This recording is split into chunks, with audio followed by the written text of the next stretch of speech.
ఇట్లు భక్తజన పాలన పరాయనుండును నిఖిల జంతు హృదయారవింద సదన సంస్థితుండును అగునారాయణుండు కరికులేంద్ర విజ్ఞాపిత నానావిధ దీనాలాపంబులాకర్ణించి లక్ష్మీకాంతా వినోదంబులం తగులు సాలించి సంభ్రమించి దిశలు నిరీక్షించి గజేంద్ర రక్షాపర్వతంబునంగీకరించి నిజ పరికరంబు మరలా అవధరించి గగనంబునకు ఉద్గమించి వేంచేయునప్పుడు.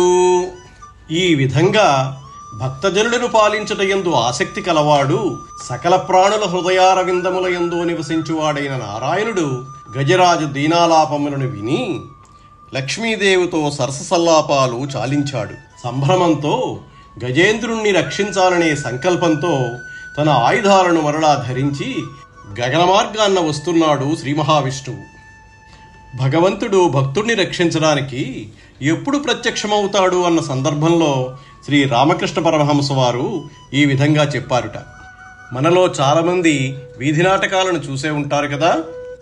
వాటిలో కృష్ణలీలా నాటకంలో తాళ మృదంగాదులతో పాటగాళ్లు ఎలుగెత్తి రావయ్యా ఓ కృష్ణ ఇమ్ము దర్శనము అని పాడుతున్నంతసేపు కృష్ణ వేషధారి వారి ఘోషను కొంచెమైనా పట్టించుకోకుండా తెరచాటున వేషాలు వేసే చోట కూర్చుని దగ్గరి వారితో ప్రగల్భాలు కొడుతూ ఉంటాడట.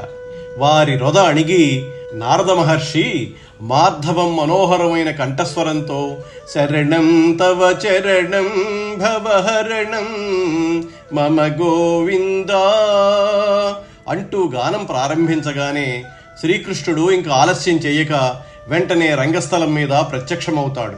సాధకుడు ప్రభువు అనుగ్రహించు నాకు దర్శనమివ్వు అంటూ ఊరక అరుస్తున్నంత వరకు జగత్ప్రభువు దర్శనమివ్వడు.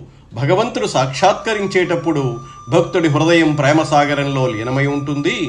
అప్పుడెంతో ప్రశాంత చిత్తుడై ఉంటాడు. మునిపటి గోల అంతా పూర్తిగా అంతరిస్తుంది. ప్రేమపూరిత హృదయుడై మనసారా భక్తుడు ప్రార్థించగానే భగవానుడికి ప్రత్యక్షమవడానికి నిమిషమైనా ఆలస్యం చెయ్యలేడు అని అంటారు.